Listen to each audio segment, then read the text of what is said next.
जय हिंद। आपका अपने YouTube चैनल लक्ष्य साथी पर स्वागत है। इसके अंदर हम देखेंगे त्रिपक्षीय संघर्ष, जैसे कि जो बंगाल के पाल राजा थे, गुर्जर प्रतिहार थे और दक्षिण भारत के जो राष्ट्रकूट राजा थे, इनके मध्य लगभग 200 वर्षों तक का एक युद्ध हुआ, जिसको इतिहासकारों ने कहा त्रिपक्षीय संघर्ष। इस त्रिपक्षीय संघर्ष को यहाँ पर हम विस्तार रूप से देखने का प्रयास करेंगे। यह हमारी प्राचीन भारतीय इतिहास की सीरीज नंबर 101 है, यानी कि इससे पहले हमने प्राचीन भारत के 100 टॉपिकों पर विस्तार रूप से चर्चा की है। ये सभी जो कि हमारे प्ले लिस्ट में क्रम वाइज उपलब्ध है। ये टॉपिक हमारा त्रिपक्षीय संघर्ष। तो त्रिपक्षीय संघर्ष देखने से पहले हमको जो भौगोलिक पृष्ठभूमि है इसको देखना पड़ेगा। तो भौगोलिक पृष्ठभूमि में देखें कि जो आज का हमारा गुजरात है, जो आज का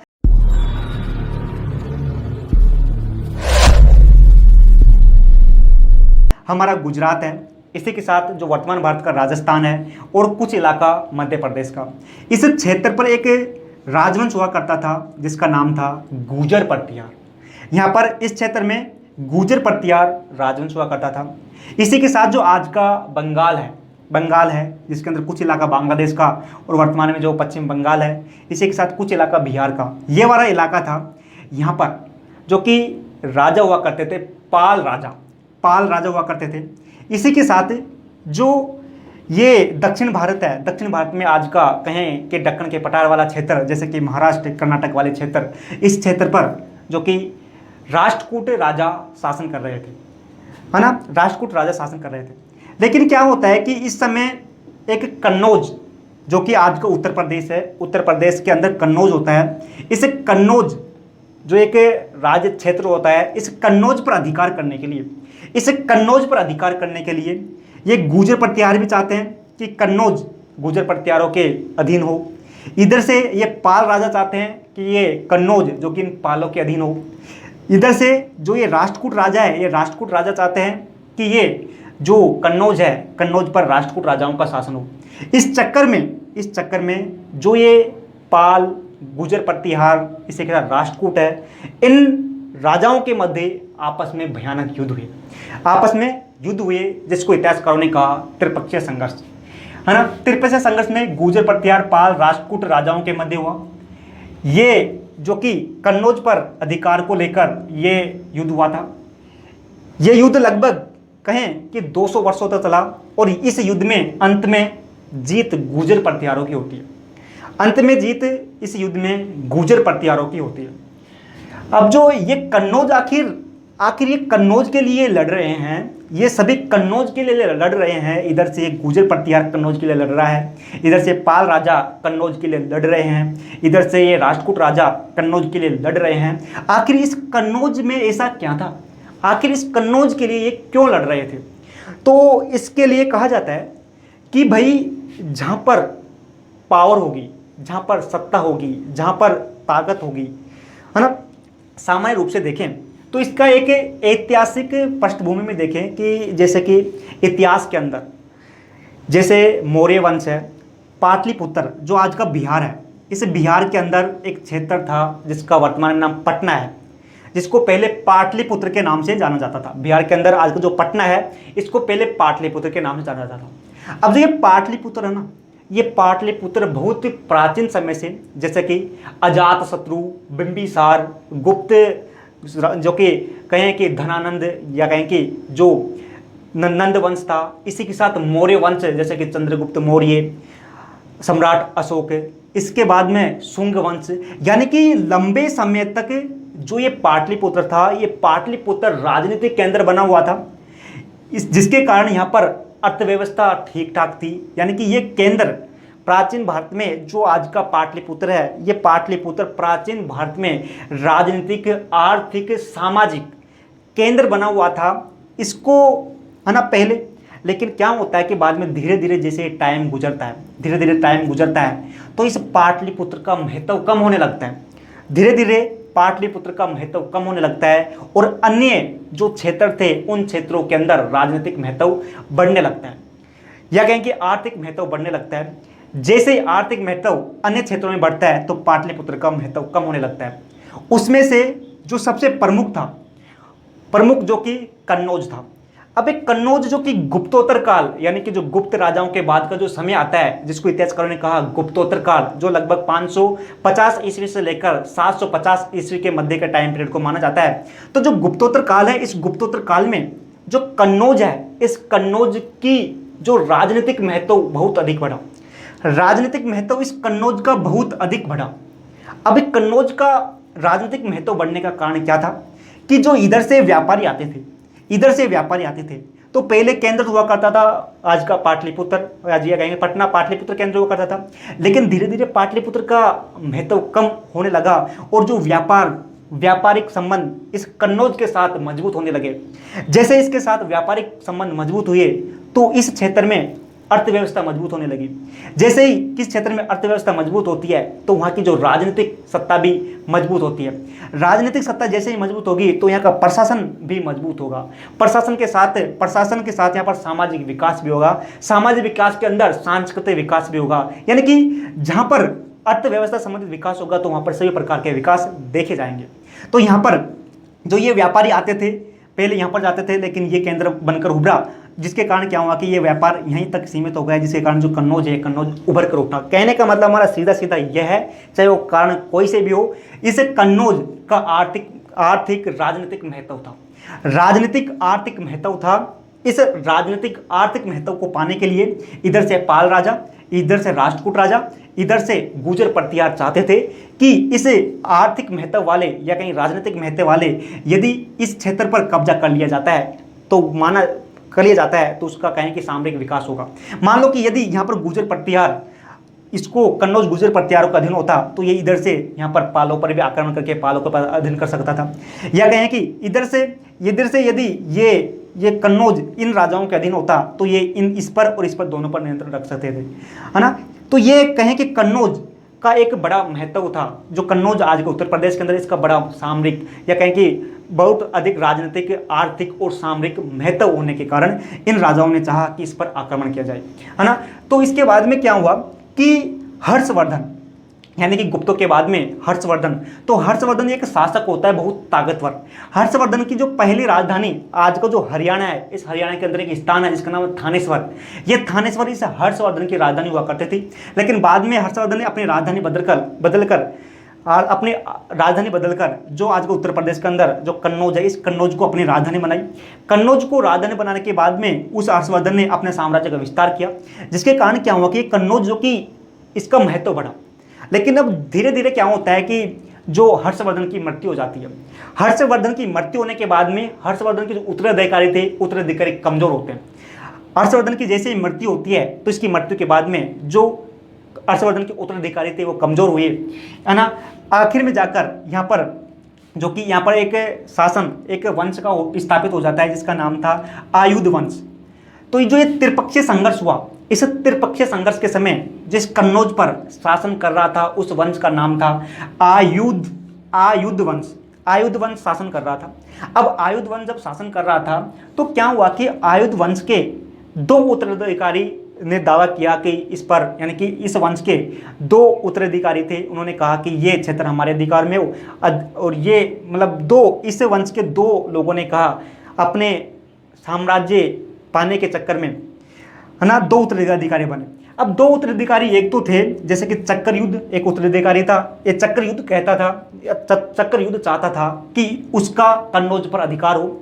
इसी के साथ दूसरा उत्तराधिकारी इंद्रयुद्ध चाहता था कि कन्नौज पर उसका अधिकार हो। यानी कि जी आंतरिक रूप से जो कन्नौज है, इस कन्नौज के अंदर बंटवारा हो गया। आंतरिक रूप से कन्नौज के अंदर बंटवारा हो गया क्योंकि कन्नौज का जो ये वंश था आयुध वंश, इस आयुध वंश के दो उत्तराधिकारी थे, एक तो चक्रयुद्ध और एक इंद्रयुद्ध। इंद्रयुद्ध चाहता था कि इसका अधिकार हो और चक्रयुद्ध चाहता था इसका अधिकार हो।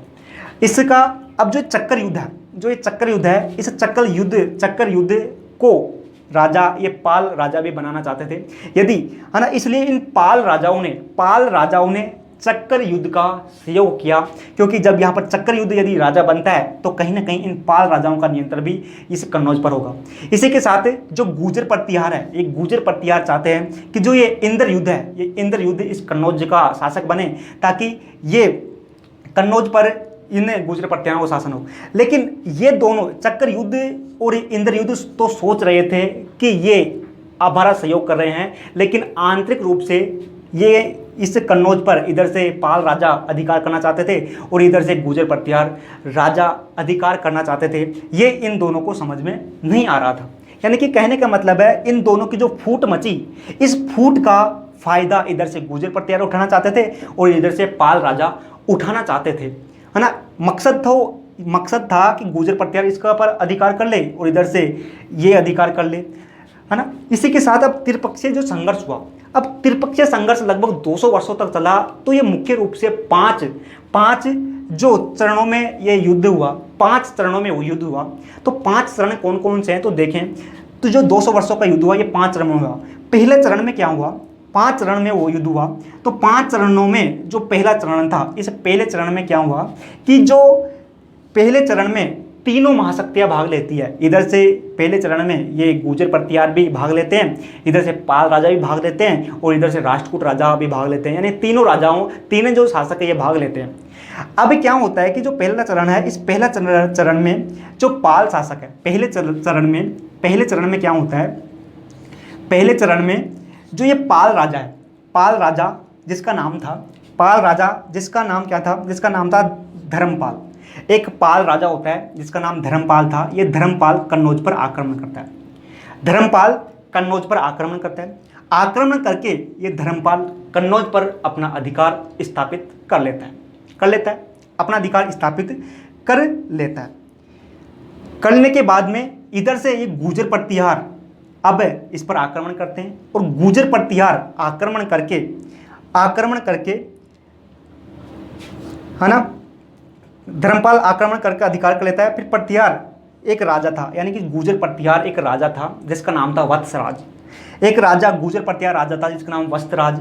ये वत्सराज जो ये वत्सराज था, ये वत्सराज इस पर आक्रमण करके पालों को हरा देता है ना, पालों को हरा देता है। और फिर राष्ट्रकूट राजा इस गुर्जर प्रतिहारों को हरा देता है। समझ में नहीं आया होगा, दोबारा समझाएंगे, है ना। देखो बात ऐसी है, बिल्कुल प्रेम से हम समझाने का प्रयास कर रहे हैं, आप भी बड़े प्रेम से समझने का प्रयास करो। देखो क्या है कि इधर ये यहाँ पर है, ये पाल राजा है। पाल जो राजवंश है, इस पाल राजवंश का राजा था धर्मपाल। इस पाल राजवंश का राजा है धर्मपाल। अब ये धर्मपाल है ना, जो कि कन्नौज पर आक्रमण करता है। कन्नौज पर आक्रमण करके इस कन्नौज को ये अपने अधीन कर लेता है।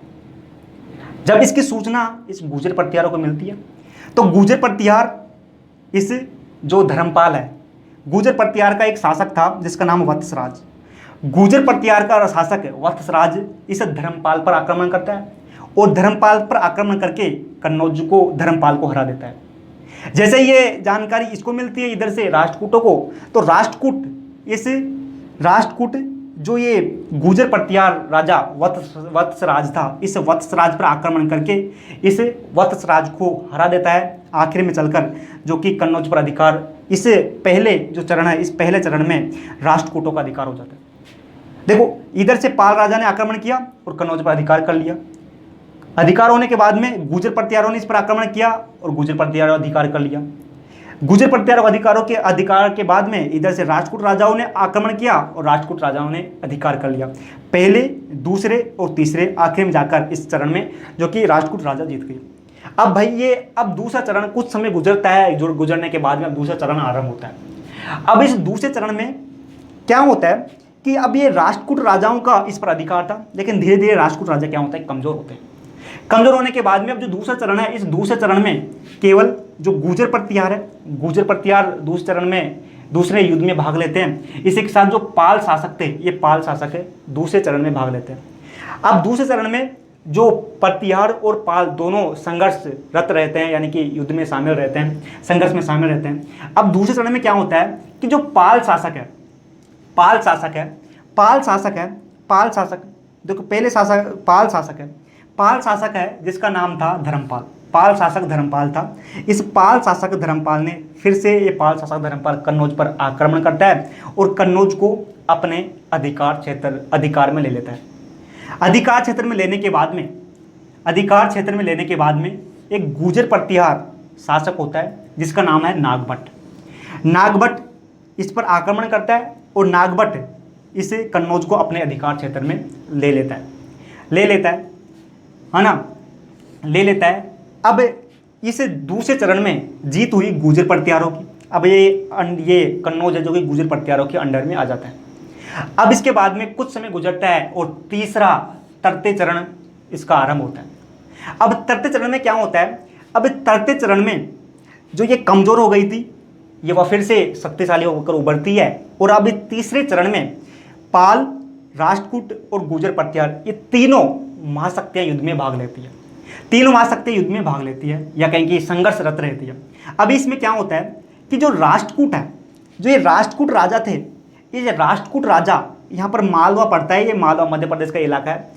मालवा क्षेत्र गुर्जर प्रत्यारों का था, है ना, गुर्जर प्रत्यारों का मालवा क्षेत्र था। इस मालवा क्षेत्र पर ये राष्ट्रकूट राजा अब आक्रमण करके अपने क्षेत्र में मिला लेते हैं, यानी कि यहाँ पर हार हो जाती है गुर्जर प्रत्यारों की, हार हो जाती है ना। गुर्जर प्रत्यार को जो मालवा क्षेत्र है इसको राष्ट्रकूट जीत लेते हैं। इसी के साथ कन्नौज पर भाई गुर्जर प्रत्यारों का जो क्षेत्र है इसको यहाँ पर जीत लेते हैं ये राष्ट्रकूट राजा।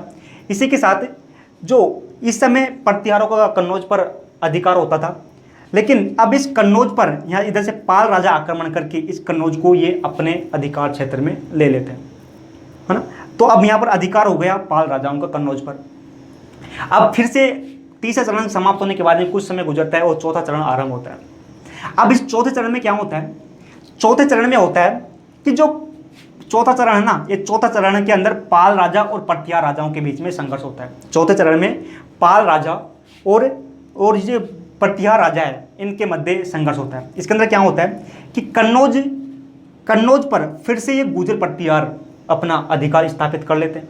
कन्नौज पर फिर से गुर्जर प्रत्यार अपना अधिकार स्थापित कर लेते हैं, है ना। और जो पाल है इसके अंदर जो पालों को हराकर ये गुर्जर प्रत्यार अपना कन्नौज को फिर से अपने अंडर में ले लेते हैं।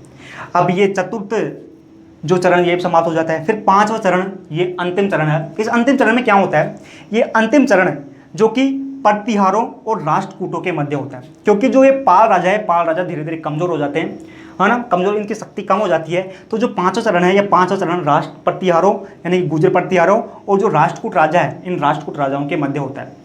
अब इस राष्ट्रकूट राजाओं के मध्य क्या होता है कि अब इस पर जो फाइनल जो कन्नौज है, इस कन्नौज पर अधिकार इन गुर्जर प्रत्यारों का हो जाता है। यानी कि आखिर में जो ये युद्ध चला 200 वर्षों तक का, इस युद्ध में आखिर में जाकर जो कि अधिकार गुर्जर प्रत्यारों का कन्नौज पर रहता है और कन्नौज के शासक ने लंबे समय तक इन पर शासन स्थापित किया।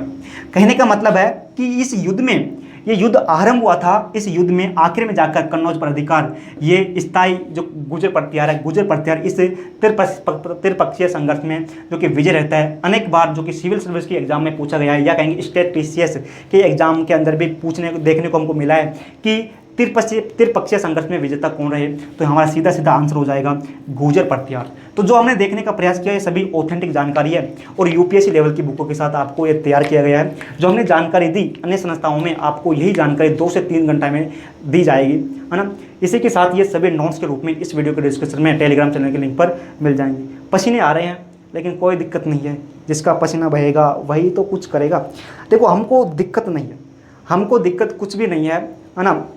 देखो बात ऐसी है कि मेहनत तो करनी पड़ेगी, कुछ भी हो, कुछ भी काम हो मेहनत करनी पड़ेगी। यदि प्यार मोहब्बत का मामला है, किसी को पटाना है तो उसके लिए भी मेहनत करनी पड़ती है ना।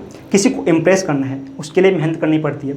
हमारी लाइफ अच्छी बनानी है आगे वाली, तो हमको मेहनत करनी पड़ेगी। भले ही मत बनो, भले ही हम इस फील्ड में सक्सेस ना हो, लेकिन हम प्रयास करेंगे। प्रयास कितना करेंगे, हम देखो कि प्राचीन भारत का इतिहास कंप्लीट कराएंगे, मध्य भारत यानी कि मध्यकालीन जो भारत है इसकी सीरीज कंप्लीट कराएंगे, फिर आधुनिक भारत।